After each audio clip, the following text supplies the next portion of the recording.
This, and just with a little explanation, as Pastor and I talked several times about coming, we talked about our concern for young people, and we kind of directed a little of this to marriages and a little of it to young people, and this was one of the things that we had talked about, and I want to speak to you this morning on how to select a wife. Now, a lot of you, or a husband, a lot of you that's not going to apply to.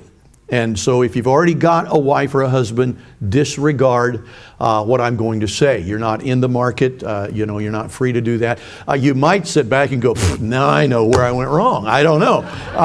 But that idea, sometimes if we're not careful, we just wait till that magic age hits, and all at once we've got a teenage son or a teenage daughter, or we are a teenager, and all those hormones go racing and go crazy, and we think, here we go, and we just pick the first thing that walks by. And that's absolutely absurd, okay? And somebody said to me not long ago, well, we live in a society now, you just get a divorce. I said, I hope that happens, and I hope she sues you for every dime you ever make the rest of your life. You say, why? Because you're a moron. Okay, and I can tell you how you were raised. You were raised so that somebody had to clean up after every time you made a mess. You didn't take any responsibility for your life. And so I can tell you, you're going to end up there if you're not careful, because if you don't take any responsibility for your life and say, this is the path I'm going to follow, this is the course I'm going to go, then you're just open to whatever the winds of change may blow your way. And you can always blame somebody else. That doesn't fix it.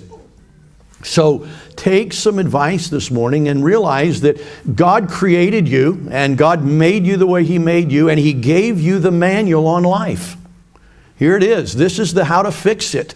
And take this book and take the principles that are given there, put them into your life, write them down, and say, by the grace of God, this is how I'm going to direct my life. You say, well, I'm a parent, I'm a mom, I'm a dad, I've got trouble with my kids, and I can't go back and fix all that. And that's true, but you can help the next generation not to make the same mistakes that you've made.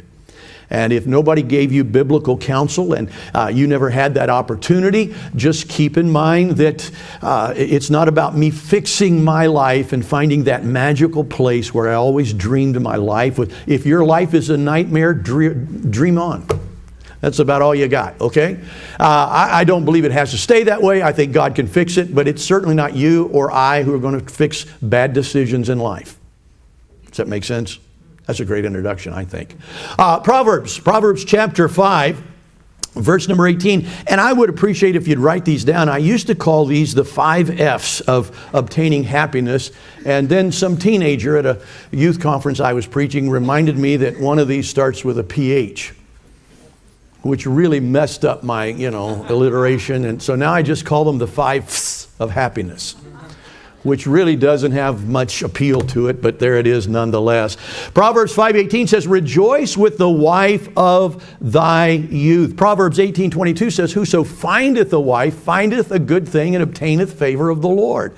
It is a good thing to pursue marriage as part of your life. I realize not everybody is called to that. There are some that will remain single, and I'm not saying that's a bad way of life, but the Scripture indicates that marriage is a part of life, a part of happiness that comes through living life. And again, whoso findeth a wife findeth a good thing. Now, that's not true in every case, because sometimes we don't know what we're looking for. And you probably have known someone, I would certainly not blame it on any of you here, but you probably have known someone that just made some crazy choices in life and ended up marrying into a train wreck or a plane crash, in the sense that everything just kind of blew up, and there you are. What do you do with that? Well, I'm not going to tell you how to fix a bad marriage this morning.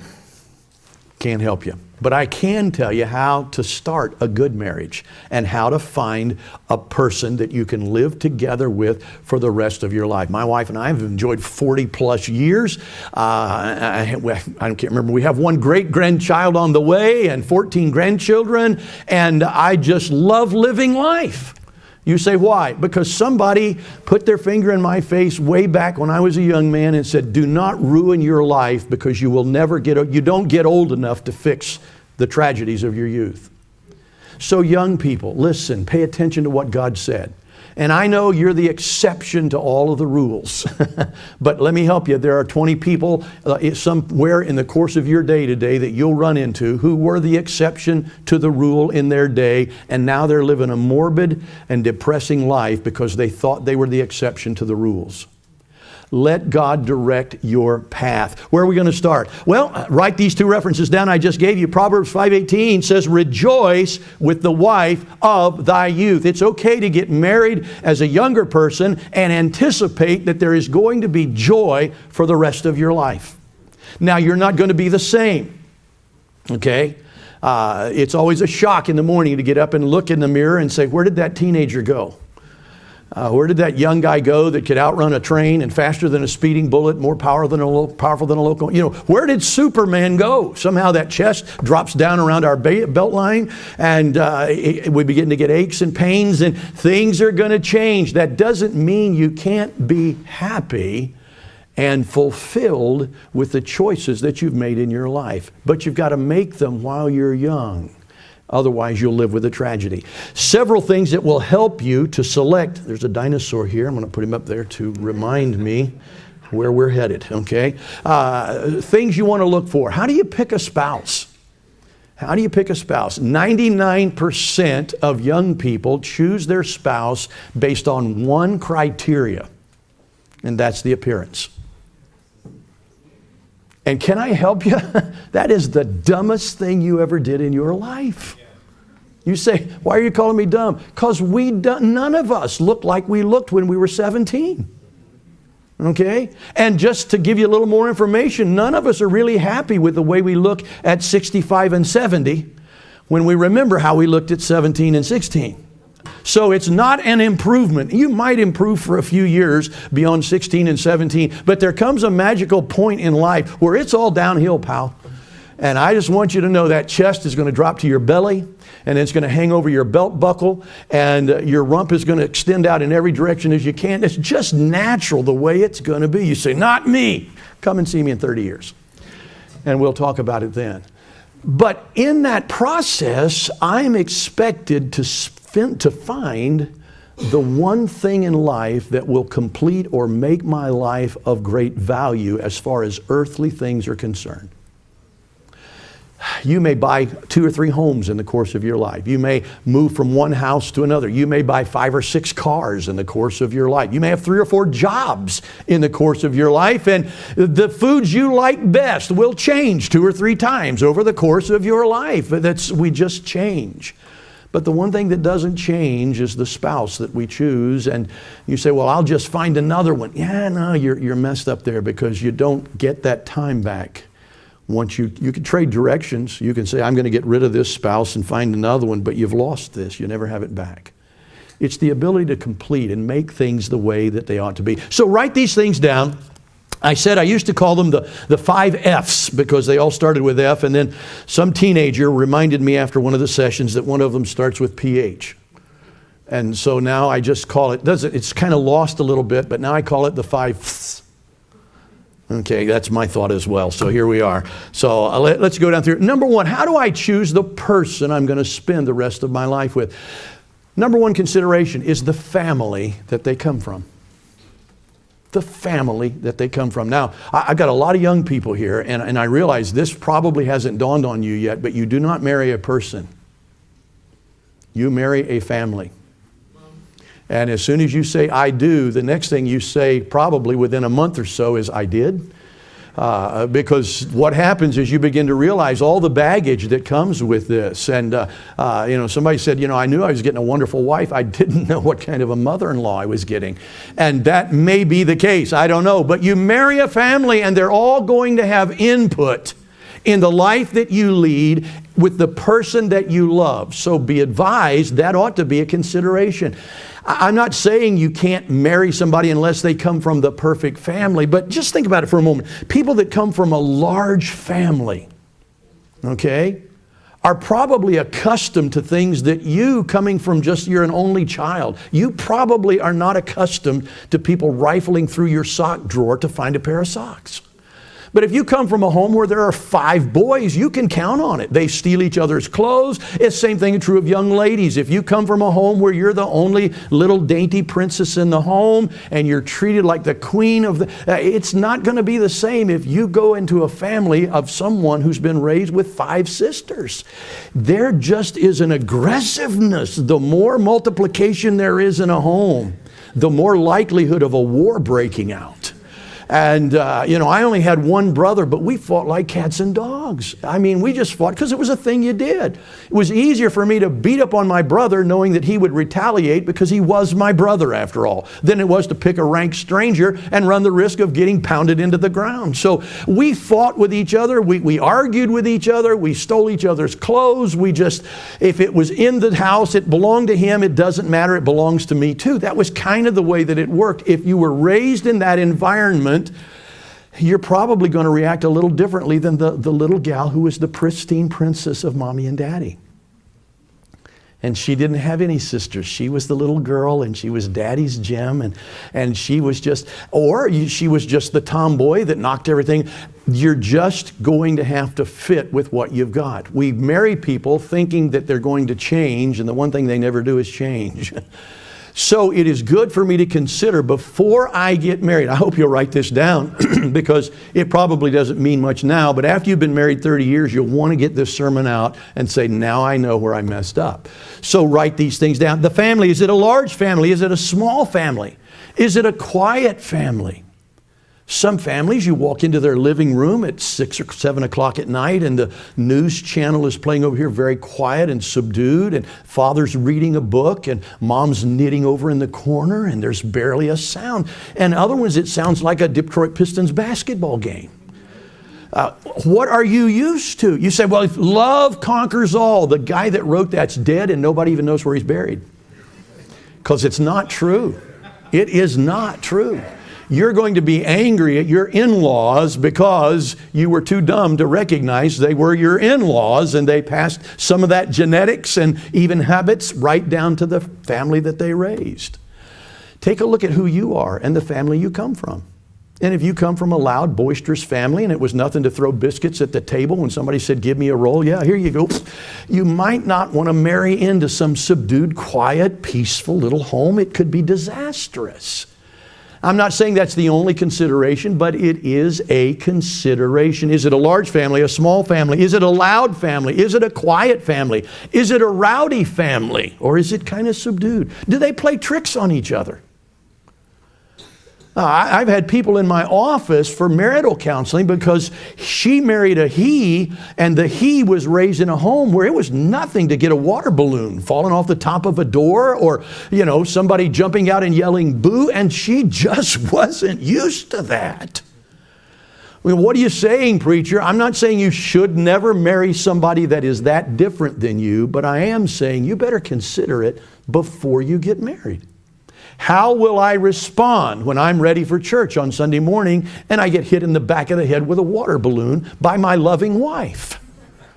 Is that going to be conducive to me saying, let's go to church and praise God, or killing someone?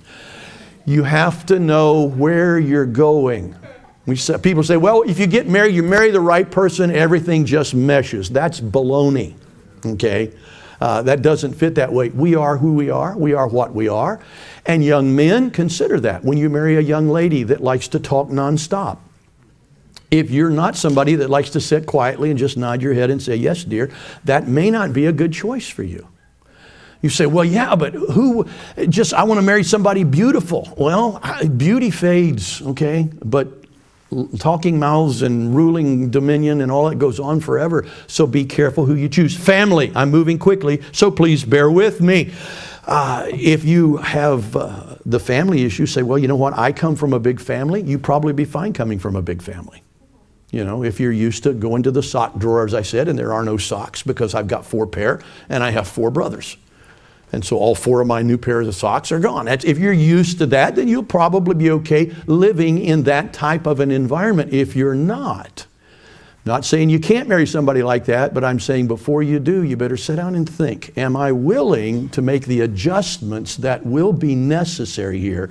Because 90% of the time, my spouse is not going to conform to my way of living. I'm going to have to conform to their way of living.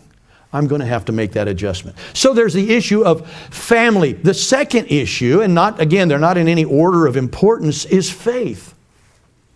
Is faith. Now, the only reason I put family before faith is because faith usually makes people think that this is all a religious thing or a Bible thing. Okay? So, intentionally, I put one up there that was a little bit of a chuckle, so you kind of relax a little bit.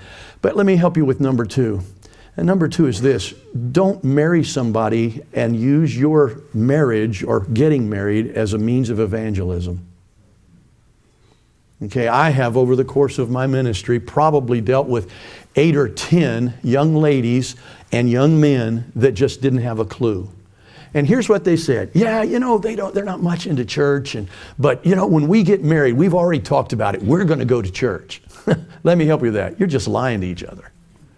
If you've spent the last 14, 15, 18 years of your life not going to church, not having any concern for the Lord, I'm not going to say you won't ever go to church, but you're not going to enter into a marriage where you go to church every service and do it just quietly and conveniently. It is a tough thing. It's a tough thing for people that love the Lord to go to church 3, 4, 5 times a week. And so understanding, I need to take a look. Who is this girl I'm going to marry? Who is this young lady that has captured my attention? Who is this young guy that seems to be, he's got everything together and he's going to be the one that's going to help all my dreams come true? Well, let me help you. A lot of dreams are nightmares. So make sure you're not heading for a nightmare. Well, preacher, if it doesn't work out, I'll just get a divorce. Let me help you with that. When you get a divorce, your life will never, ever be the same or what it was before. You get one chance to do it right. You might get a chance to fix it, but you get one chance to do it right. And so take advantage of that one chance you have. Look for the right person. You say, well, yeah, but he's so handsome and she's so pretty. Give it 50 years. Give it 20 years. Give it 30 years. Give it 40 pounds. There are 100 things that are going to change in the life of that person that you just, little stars light up and little sparklers and you just can't and walk into walls and you say, I just am in love and she's just, Be careful. Learn to navigate that. I'm not saying it's not important. I'm just saying if you make that your criteria, I married a real babe. Well, she's going to have some babes. Maybe 2 or 3 or 4 of them. And as she does, she's just going to change. And let me help you, bozo. You're going to get the Dunlap disease too. Okay? You're not going to be that chiseled kind of guy, that big chest going to drop to your belt buckle. And we're going to change. And if we don't anticipate that, or if we make criteria of our marriage, I want to marry this gal because she's a beauty queen. I want to marry this guy because he's a hunk. It's just not going to last. It can't. It can't. So, number one, the family they come from. Number two, their faith. Are they a Christian, not just in the sense of, yeah, I got saved somewhere back there when I was a little kid. I got saved in Sunday school at some point. I'm not just talking about that. Yes, are they saved? Do they have a testimony of having trusted Jesus Christ? Having been a pastor for a long time, I realize there's a lot of fraud in this idea of, are you saved? You can go knock on doors on a Saturday and knock on probably 50 doors. And if you ask somebody, are you saved? 90% of them will say, yeah, I'm saved. And about 10% of them ever go to church. Because being saved is just a catchphrase that we all use and synonymous with, I believe in Christian principles and I think that's so yeah, I'm saved. No. I'm not talking about do you acknowledge the fact that being saved is a religious term. Has there been a work of Christ in your heart? Do you love Jesus Christ? Young men, let me help you. Don't ever marry a gal that doesn't love Jesus Christ more than she loves you. Young men, don't ever marry a young lady that doesn't love Jesus Christ more than she loves you. You say, well, I want her to love me with everything. Yeah, but you're going to change, and at some point it's going to get really tough for her to love you. And the only thing sometimes that'll hold marriages where they need to be and stable is the fact that both of you love the same person in Jesus Christ. You say, well, should we just stay together for the church? Well, you ought to stay together because you love the Lord. And the Lord will bind you together. So family faith, are they just religious? Are they saved? Are they churchy? How many of you know what churchy means? Okay, churchy means you like to get there about 20 minutes before church starts and stay 20, 30 minutes after. So you stand around in the foyer and you talk and you discuss and you shake hands. You talk about the football game with the guys in the church, or you talk about to the ladies with all of the things. It's just, that's the environment. That's the social existence that we have. I'm being honest with you. I've been in the ministry for 42, 43 years. I don't think I could name for you more than 4 or 5 people that I have ever had that I would have considered friends outside of church. Outside of church. Your pastor can acknowledge this. I can probably pick up a phone and call 40 or 50 preachers in different parts of the country or the world, and we can have an hour conversation because we're friends.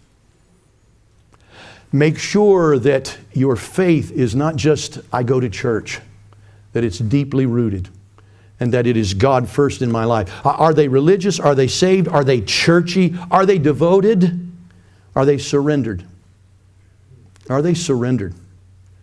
Young men, young ladies, before you find a husband or a wife, maybe sit down and have this conversation, and that conversation needs to be something along the order of, listen, if God calls us to go somewhere, to do something, into full-time service, if God calls us to leave mother and father, the biblical term, are you willing to do that? Or are you going to say, no sir, I was born in this town, I was raised over there on that street, and I'm not leaving. This is where I was born, and this is where I'll die. And young man, you can fall head over heels in love with somebody like that, and you can just have the stars and the flashes go off, and you can say, this is the one, until God calls you, and then you realize what a train wreck your life has become. Make sure you marry the right person. Are they devoted? Are they surrendered? So family and faith are 2 issues. Let's go to the third one, finances. This is one's a little more we can loosen up a little bit. It's not profoundly spiritual. Finances are important in a marriage. Did you ever meet somebody who said, well, we just live on love? Yeah, that's until the first bill comes due. Or until the first baby is born and the doctor bill comes and all of those things. And finances, well, I think the Lord will supply. I think sometimes we take a lot of scripture and beat God over the head with it when it wasn't intended for the way we use it. God, the same God that said He would supply your needs, says if you don't work, you don't eat. It's the same book, okay? Which means there is a responsibility on my part. I don't just go, okay, God, give me $1 million. It's labor. It's the sweat of your brow. It's the willingness to get up at 7 in the morning or at 5 in the morning and go to the factory and punch in the time clock and go in there and all the junk that's going on and spend that time there working and laboring and working and laboring, and to come home, and when you come home find out that now then the toilet stopped up and the water won't shut off and you've got to fix all that. It is a labor that if you're not willing to take on, you might ought to consider the fact that maybe this is not for me, particularly when it comes to the area of finances. Finances no longer are mine. It's not my money. It's the family's money. It's our money. It's our bills. Finances, are you a spender? Are you a spender? I married a wonderful woman because she can go to the store with 25, 30 cents and come home with 4 things. She will dig around and root around and she'll say, they only had 2 of these left. They had it marked down to a dime. And, I'm going to care about that. Let me help you with that. I don't have a problem with that. She's just always been frugal. She's always, our finances have never suffered because of her. I have to rein myself in. I can drive past a Bass Pro and feel the need for a new fishing rod. I don't even have to see it. And I know every one they've got in there are $100 and up. But it doesn't matter. And it doesn't matter that I haven't been fishing in 4 or 5 years. I just want to be ready if the time ever comes. And so that's just the way it is. I'm the spender. I have to rein myself in. But when 2 of you come together, you better be sure financially that you have the same outlook. better make sure that you realize that you are going to have to take care of some old people. And I'm not talking about your parents or your grandparents. I'm talking about you and your wife. Someday you're going to have to take care of those old people when you get married. And you better start day one saving for those old people that you and your wife, your spouse, are going to become. Sit down, analyze this. Don't say, well, she's beautiful or he's a real hunk, and so that's the way I know I'm going to marry that person. No. Take a look at their family. Is that what you want to live in? Because it's likely that family that they're coming from represents part of what your home is going to be like. Take a look at their faith. Do they love the Lord? Are they zealous for the things of God? Do they stay faithful to church? Because if they don't, they're usually going to drag you in the direction that they're going. Look at their finances. How do they handle their money? I have said for years to young ladies, don't ever marry a young man, and to young men, don't ever marry a young lady unless you see a bank statement. When I counsel marriages, one of the things I do is when I counsel marriage, I'll tell the little lady and the little guy, next time we come together for a counseling session, I want to have a list of your bank records. Why? Because I'm just money hungry? No. I want her to see how much he spends on a monthly basis just on himself. And I want him to see how much she spends. Why? Because you get two big spenders and you got nothing left to spend. I'm not saying you can't be happily married and be married to a spender, but I am saying you ought to know about it before you say, I do. Most people say, I do, and they could basically say, I do what? Do you take this woman? I do what? Well, what does that mean? Find out about the person you are planning on marrying. We've looked at the family. We've looked at faith. We've looked at finances. You know, the Old Testament mandated that you care for your spouse, for your children, and for your parents. That's a requirement of the Old Testament law. It's quiet in here. I know we're Baptists. I know we're in America. It's 20th century and none of that applies. But the Word of God says you're supposed to take care of your family. Amen. Young men, if you've got a mother and you lose your father, it's your job to take care of that woman, the mother that brought you into this world. It's to provide for her. You say, well, yeah, it doesn't matter. You make all the arguments you want to. There's what you think and there's what God said. And God said you're supposed to take care of the family. You're supposed to take care of your children. You say, well, I'm going to raise my kids to go out and make $1 million. I hope you do. If you do, call me. I'll write a book about it and we'll make some money. But more than likely, they are going to go out and shoot for the stars and probably, hit some space debris somewhere out in the atmosphere and crash and burn. That's usually what happens to most of us. But what are you going to do when your kids come back home? You're the provider. And you need to keep that in mind. Finances. Are they a tither? Are they a giver? Here's the next one. We've looked at family. We've looked at faith. We've looked at finances. I like this one. It's a little bit of a relaxation, so you'll be glad. What do they do for fun? What do they do for fun? If this person is stoic, and leave me alone, I just want to sit and read a book. And you're a prankster, okay? Not only is the marriage probably not going to work, it's probably going to end up with the death of one of you. I mean, that's the extreme. But, pranksters like to play pranks. And if you've got a wife that likes to jump out of the closet and go, boo, you probably are not going to enjoy getting up to go to the bathroom in the middle of the night. You may suffer serious trauma. And you may realize after year number 5, I'm dying here because I never know what's going to happen. I'm not saying you shouldn't marry somebody like that. I'm saying you should know yourself and you should know what you're looking for in a husband or a wife. Now, let me help you. I already know, ladies, guys, gals, I know what you're looking for. Guys, you're looking for a babe. Girls, you're looking for a hunk. And guys, you're looking for a girl that's got a rich daddy who's going to leave her $500,000 here just any day. And girls, you're going to look for a guy that's a corporate executive. So I know that. But let me help you with that. That rarely happens. So you might ought to put together a kind of list of next best things. Okay? You say, this is absurd. I think you just fall in love. No. You better make some decisions. There are people sitting here right now that are happily married, that wish there were some characteristics in their husband or some characteristics in their wife that would make their marriage a little better. And they probably never will be now.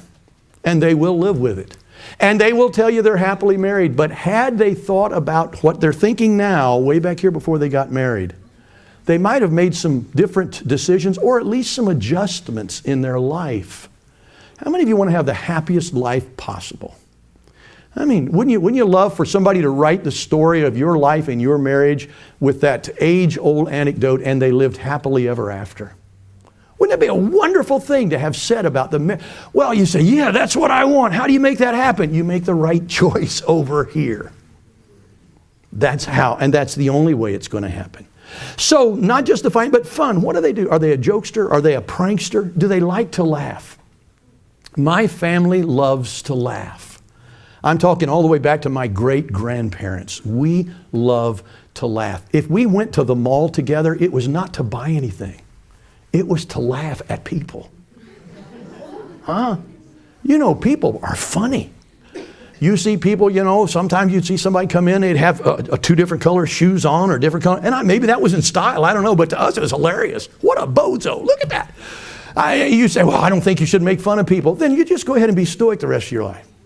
And one day they'll find you sitting in a chair, you died 3 weeks ago and nobody knows about it. Learn to laugh. Learn to be funny. Learn to exist in a merry heart doeth good. I love the idea that we can laugh at each other. I love the idea that we can laugh with each other and about somebody else. Very often, laughter only occurs at the expense of somebody. Somebody slips on the floor and, you know, first thing we do is, oh, are you hurt? And then we, it's, you know, we may be concerned for their health, but it's good to laugh. Comedians, some of the highest paid people on the face of the earth, because they can make people laugh. Now, I'm not saying you just have to play pranks on each other all through your marriage, but you need to know going into a marriage, is this a woman I'm going to, you know, wake up one morning with, you know, Vaseline in both hands and she's tickling my nose with a feather? If that doesn't seem funny to you, you probably don't want to marry a woman who would think such things. So do due diligence. How's that? Investigate a little bit. Sit down somewhere without looking at her lovely face and listening to her soft voice. Sit down somewhere in a chair and go, okay, what really ticks me about this woman? Or what really bugs me about this guy? And is it something that I can live with or I'm willing to live with for the next 40 or 50 years? Because if it's not, it's better to make that change before you say I do than to say I wish I hadn't somewhere down the road. Fun. Everybody loves fun. But make sure that you're as fun-loving as the person is you're about to marry, or you might just get carried away with the pranksters. Next. I'd call these the 4 F's or the 5 F's for years, and this was the reason I had to change it, and that is philosophy. Now, in case you didn't know it, philosophy is not spelled with an F. And silly me, you know, I just put Philosophy, philosophy. It sounds the same, but it's not spelled right, and so people look at your notes every once in a while. You don't want them to think you're a dodo. So you want to be, you know, right in your wording, and so we have to change it to the 5 F's, which really doesn't sound all that intriguing, but there it is. The family. I want to know what kind of a family she comes from or he comes from. I want to know, are they a family that like to laugh, or are they a family that fight? I want to know about that family, because those characteristics, whether I like it or not, will be part of my home. They're inbred in that sense. They're raised that way. And I'm not saying they're not good people, but if you're not ready for that, if you're not ready for somebody that likes to jump out of the closet, as I said a while ago, and go, boo, you might not like being married to somebody like that at 2 o'clock in the morning. Weigh those things down. America's ideal of getting married is this. She's a real babe. I'm going to take a shot. You may get shot somewhere down the road because you're a bozo. Okay? Yeah, I'm just going to put on my best. She's going to see what a hunk I am. You're not going to be a hunk in 10 years. You're going to be a blob. Hunks turn into blobs, okay? And just be aware of that. So marry somebody with that in mind. I want somebody to love me when I'm 65 and 66. I want somebody to look at me and appreciate me when I'm going on 70. I want somebody that'll look back over the years we've spent together and say, well, you really changed back there about 35. I want somebody that'll say, our marriage, our life has gotten better year by year all the way through. I feel that my marriage with my wife right now is as happy as it's ever been. I love being with her. It's exciting. To retire was a wonderful thing to me because I didn't have to go anywhere. I could just be there with her, or she can go with me. And we're two old people. You say, well, what are old people? Old people can have a good time together if they're the right old people. Marry the right person. Marry the right... Why are the guys over here and the girls over here? I just noticed that. This is not going to work until one day you guys cross the aisle and meet one another. Okay, just kind of help you out there. This is not conducive to finding a spouse. But we'll leave that for another day. Maybe that's the way it's supposed to be. I'm sorry. Okay, just forgive me. I'm learning all the time, and I just learned something about where you were sitting. The next one is, what is their philosophy? What do they determine as success?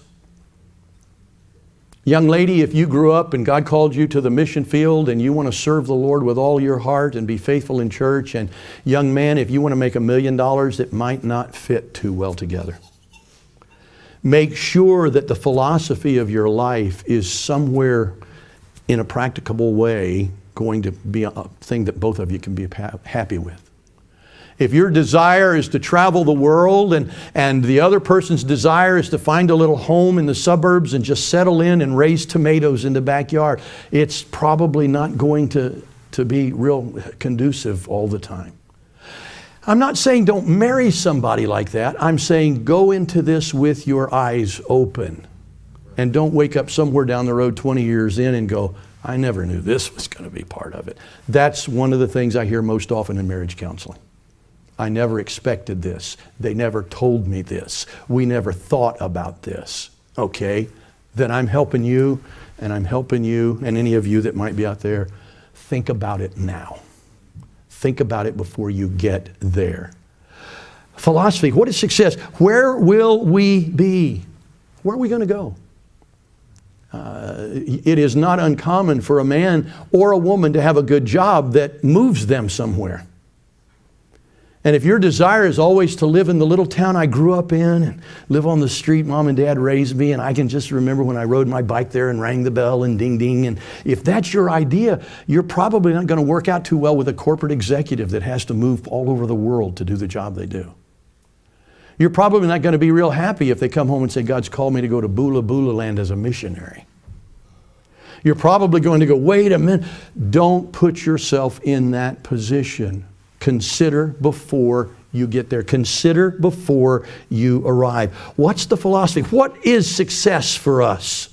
Where will we be as life goes on? What is it that discourages this person?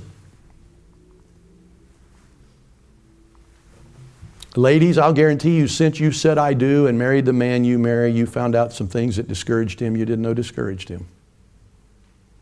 You learned the person that you marry. Men, I'll guarantee you found out some things about your wife you didn't know before you married her, and that is that some things that you didn't know discourage her can really bum her out.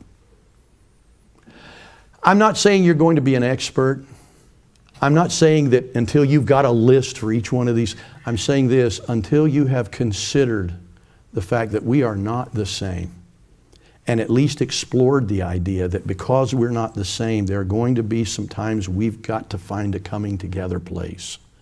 Until you considered that, be careful in just selecting somebody based on the next criteria, by the way. I've got another one coming up. Philosophy. Where will we be in the course of our life? What discourages them? When do they quit? What does it take to make them quit? Young ladies, if you fall in love with, Johnny Handsome, and he's got muscles in places other people don't even have places, and you say, oh, he's a hunk.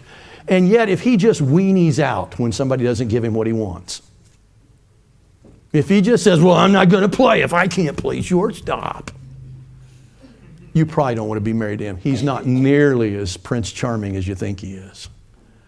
Take some time and make some discoveries. What does it take to make them quit? I would think that anybody, husband or wife, would want somebody that's not going to quit under the pressure of life. Somebody that you can say, you know what, they may go down with a sinking ship, but they will go down. They are not going to give up. They are not just going to quit. You say, why is that important? Because you're going to raise kids and you're going to try to serve the Lord. And the most common thing that happens to destroy children in this life, and the most common thing that happens to people's walk with the Lord, is they just quit. Don't quit. Don't quit. When do they quit? What does it take? If somebody just quits at the drop of a hat, is that somebody you want to spend the course of your life with? If somebody doesn't know when to quit and they just start duking it out, is that somebody you want to be married to the rest of your life? It's finding that place where everybody comes. You say, well, what has this got to do with the Bible? Whoso findeth a wife. It's a search. Every search has criteria, right? Otherwise, it's not a search. If they call today and they say, little Joey's lost in the woods, I'm going to call the church together, we're going to go look for him. No. What woods? What state? How long have they been lost? We want some information that can help us be successful. And I'm just saying, get some information before things are successful. So, I want to find out about the family I'm marrying into, I'm going to be a part of. Are they goofy? Are they crazy? Are they stoic? Are they professionals? What are they? And can I fit into that? I'm not saying if they're not the right one, don't marry it. I'm just saying if you are looking at somebody that 3 or 4 of these things, you go, no, that's not them, and that's not me, and that's not the way they are, maybe you ought to be careful. I would dare say probably nobody here would bat 1,000 on all of these. So I'm looking at the family. I'm looking at their faith in service of God. I'm looking at their finances and how they handle them. Young ladies, never even bother thinking about marrying or dating a guy that doesn't have about $1,000 in the bank. Okay? And a job. Because a lot of people have $1,000 in the bank that stole it. So find some, that's an ad lib there, but there you have it. Fun. What do they do for fun? Is that something you would enjoy doing for fun? What's their philosophy? What are they looking to achieve in life? When will they quit? What will drive them to go on through the course of life? You say, wow, preacher, what a list. I know.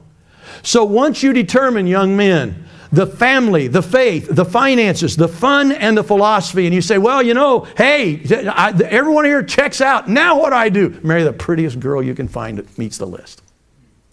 Young ladies, marry the handsomest hunk you can find that meets everything on the list.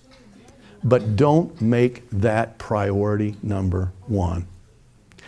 You know what the vocation is that suffers the most breakup in homes and marriages? Hollywood. Hollywood. All right, listen to me now because I'm done. I'm closing. The most beautiful people in all of society end up in Hollywood. Talented, gushing. They smile in just the right way. They know how to hold a finger out. The people you envy are the people that do not know how to stay happily married for more than 2 or 3 years on average. Don't make them your idol. Don't look for that type of a husband or that type of a wife. You might as well just say, you know what? What's the point? Find somebody so that when you're 22 and 23 and 25 or at whatever age, you can walk down an aisle and say, thank God you brought somebody to me that fits. Somebody to me that has the same interests. Somebody that appeals to me because they're beautiful or handsome. Somebody that loves God so I don't have to worry about, well, give me that person. And then what you'll find out 60 years later, there's an old person sitting across the table. But all those characteristics are still there. And you'll still be drawn to them in love and say, wow, look at what God's allowed us to accomplish. You never live happily ever after unless you live happily day by day. We like to read the story. And we like to come to the end. And she got Prince Charming and he got the princess. And they lived happily ever after. And we think about 40 years down the road. You never live happily ever after unless you're living happily day by day by day by day. Young people, my concern as a father, as a pastor, as somebody that's been fortunate enough to say, my life has been better than I ever dreamed it could be, is for you. Because I've seen a lot of people ruin their lives before they turn 20. and ruin their lives before they got through whatever it was and became an adult. And ruin their lives because they selected the wrong person to try and spend their lives with. This isn't a guarantee. But after you found somebody whose family's good family, and they love God, they've got great faith in the Lord, and they can handle what little money they've got, they handle it well, and they're frugal with their finances. And they like to have fun in the same ways that I like to have fun. They like to laugh at the same things I like to laugh. And they have the same philosophy about what they want their life to matter about. They want to raise their family in church, and they want to walk with God, and they want to have good friends in life. Once you get that far, it comes to the last one, and this is the good one. Marry the handsomest or the prettiest one you can find that meets all the above criteria. It's okay. You don't have to marry somebody that's ugly or, repulsive. But at the same time, you don't want to marry somebody that's a glamour person when they're dishonest and deceitful and they're broke all the time and they hate God. You'd be far better to be married to an ogre that loved God and wanted to walk with God. But having said that, I've had people say, well, you just think we ought to marry somebody that's just ugly. No, I don't. I think, to be honest with you, if you put those other things down as a priority in your life, and all at once the field starts to narrow. We got all these guys sitting over here, gals, and I'm sure that not all these guys meet all of these criteria. So you probably could look over here and go, well, it's here and here, here. It comes down to 2. Now what am I going to marry the most handsome one? No problem. You say, why? Physical attraction has a lot to do with it. Guys, you can probably look over here and go, well, I don't know about all them girls over there. Just not my type. And you say, well, there's maybe 1 or 2 or there's 2 or 3. They're pretty nice looking girls, but they meet all these criteria. Find the ones that meet the criteria and then find the prettiest one. And likely, just to help you with that, because I are a guy, you'll probably strike out with the prettiest one. Because I'm looking at you now and I'm just trying to be a help to you and a friend, because I remember the days. I've always been that way myself. And you might get lucky, though. It'd be okay. Pick the best one, and then if that doesn't work out, swing, at another one. That'll work. But never, ever, ever, ever say, I'm going to find the most glamorous beauty queen, and I'm going to marry a babe for sure, because you're going to be disappointed the rest of your life, because there's so much more to life and happiness. And the very thing that changes most and most quickly are our looks. So find what God would have you. Wouldn't it be wonderful, young ladies, if you lived to be 60 or 70? Young men, if you lived to be 60 or 70, and when you got to that age, you could stand up in front of a congregation and say, you know what? There was a day I decided to just do this God's way. And there was a day I decided to serve the Lord, and I laid aside my own desires in life and my own ideal of what a good vocation would be. I pushed them off to the side, and I knelt and I said, God, whatever you want in my life, I'm going to give it to you. Wouldn't it be wonderful to look back and realize what God had done for you? That's my story. God called me to preach when I was 16. The one thing I did not want to do was be a preacher. But I knew what God was saying. It was plain and it was clear. And I honestly remember when I knelt at an altar in an old-fashioned church and said, God, if you want me to preach, that's what I'll do. My family's all been military. My design was to be military. I said, Lord, if that's what you want, that's what I'll do. Now, let me tell you, many, many years later, the best thing that ever happened to me in my life was the fact that I said yes to God. I found the love of my life because I said yes to God. I have the greatest friends that I ever could have expected to have because I said yes to God. So let me encourage you, young people. Say yes to God, put down your parameters, and then stick with them. Let's pray. Father, we thank you this morning for your opportunity to spend some time, not just with these young people, but with their parents and their friends. And Lord, help these folks that aren't teenagers to realize they're the guides, they're the helps.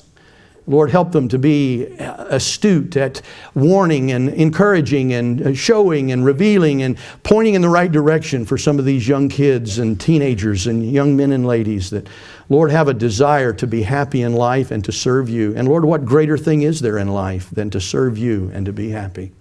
So Lord, I pray you'd bless this church as a result of these young people here this morning who make the right decisions in the days ahead of their life, and as a result, become happy, participating members of a great church trying to reach the lost with the gospel.